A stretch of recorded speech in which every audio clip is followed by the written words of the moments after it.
आणि या 9 दिवसामध्ये त्यांनी काय घेतलेलं आहे माहित आहे? लिंबू पाणी. लिंबू पाणी. आता उन्हाळा सुरू झाला नाही का? आता उन्हाळा सुरू झाला आणि उन्हाळा सुरू झाल्यानंतर आपण कोल्ड्रिंक्स घेतो. कोणते कोल्ड्रिंक घेतो? कोणतं? फॅन्टा. हा, अजून फ्रुटी, स्प्राइट.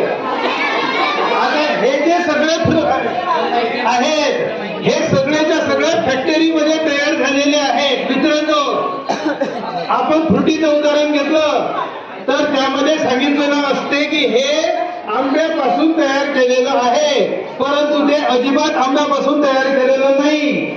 तर त्यामध्ये पाणी आहे, रंग आहे टाकलेला आणि त्यामध्ये आर्टिफिशियल फ्लेवर्स टाकलेले आहेत.